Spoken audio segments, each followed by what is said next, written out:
and welcome back to my channel. If you're new here, don't forget to like, subscribe and press the bell for notifications. Also, if there's any cases you'd like me to cover, don't forget to leave them in the comments down below. Continuing with the Ripper series. So today we're going to look at the night of the double murder. These murders happened on the 30th of September 1888. The first victim we're going to look at today is Elizabeth Stride. Elizabeth Stride was born on the 27th of November 1843 in Sweden. In March 1865, she's registered by the police as a prostitute and gives birth to a stillborn girl on the 21st of April in that year.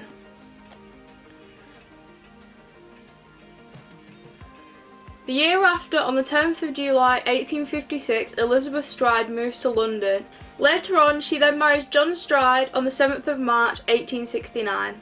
From 1885 onwards, there's record of her lodging at Flower and Dean Street, and it's suspected this happened due to their marriage falling apart. And then on the 24th of October 1884, John Stride dies of heart disease. The year after, she then starts living with a guy called Michael Kidney, who was a waterside labourer, and their relationship was described as being quite stormy, which had lots of complications. This is fine for a few years up until the 21st of March 1887, where she's then registered as an inmate in the Poplar Workhouse. Her last known address before her death was 32 Flower and Dean Street, which was the lodging house she was staying in. So Elizabeth Stride didn't really have the best life really, and it was unfortunate circumstances for her. Like, she moved to London and it just wasn't good for her. Her husband died and then she died in an unfortunate way. The last sighting of Elizabeth Stride was by Israel Swartz on Commercial Road. He saw a man pulling a woman into the street but then turned around and pulled her into the footway, where she screamed 3 times. He also saw a second man across the road under the name of Lipsky. Lipsky followed Swartz as he walked away. Swartz, however, couldn't say if the men were together or even knew of each other. Shortly after 1 AM, Louis Daimskutsch entered Duffield Yard on his cart and pony.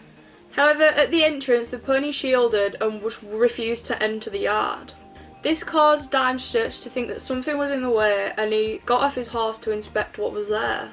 He couldn't really see what was in the yard as it was pitch black, but he used his whip to kind of feel around. Upon this, his whip came into contact with something.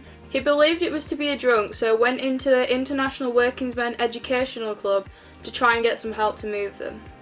Elizabeth Stride was found at approximately 1 AM on the 30th of September 1888 by the entrance of the International Workingsmen Educational Club.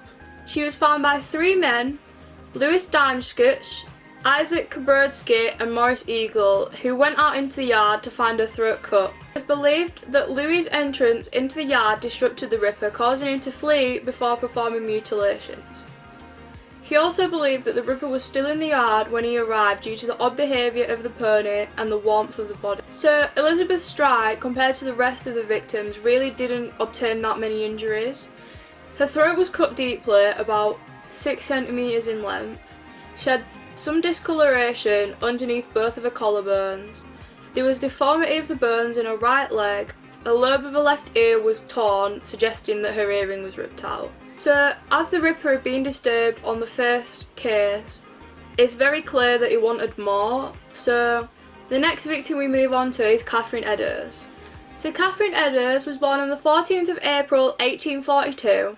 She was described as being 5 foot, she had dark auburn hair and hazel eyes, and she had a blue TC tattoo on her forearm. Although she had no real official marriage, she was with Thomas Conway. Her and Conway both had 3 children together, Annie, George, and then there was another son. However, Catherine and Conway split in 1881. Catherine took Annie and Conway took both of the boys.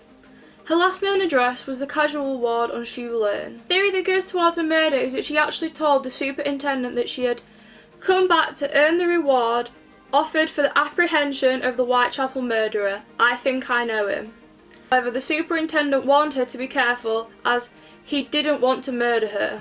There isn't complete evidence of this conversation apart from just the coincidence. A sighting of her was at 1:35 AM on the corner of Duke and Church Passage by Joseph Launden, Joseph Chaim Levy and Harry Harris, who saw Edders stood with a man on the corner. Catherine Edders was found at approximately 1:45 in Mitre Square. She was found by PC Edward Watkins, who was on his beat. Her death was probably the most gruesome of all of them, and not very nice at all. She had a cut through a lower left eyelid. She had a scratch through the skin on the upper left eyelid. Her right eyelid was completely cut through. She had a deep cut over the bridge of her nose right through to the bone, and the tip of the nose was completely detached. Also a cut of the upper lip between the gum.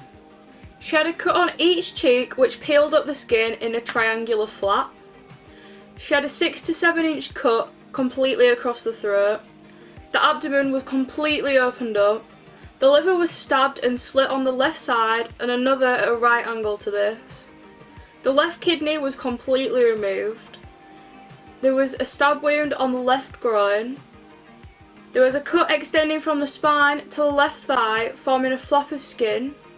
The intestine was completely detached. 2 inch of the colon was also cut out. This suggested to the investigation that the murderer really must have had medical knowledge of the organ positioning, because how do you remove a kidney without having any medical training whatsoever? So these were both done on the same night, and it was awful. Like, he clearly hadn't had enough, and it clearly shows that that was his pure intention, was just to go and finish the job essentially. But this was also the time where the police could have been the closest to catching the Ripper, as it said in Elizabeth Stride's murder, they believed he was still in that courtyard. Now, I really do think that's the closest they could have been to catching him, but we'll never know. Like, he was never caught. There's suspicions, but we don't know who did that. That's it for this week's episode, guys. I really hope you enjoyed it, and the concluding one will be up soon. I'm also going to start a new series called Solved Sundays, which every Sunday I'll be going for a solved crime. So this is anything that you want to see, please comment them down below. Don't forget to like and subscribe, and if you enjoyed my video, please share it about. See ya!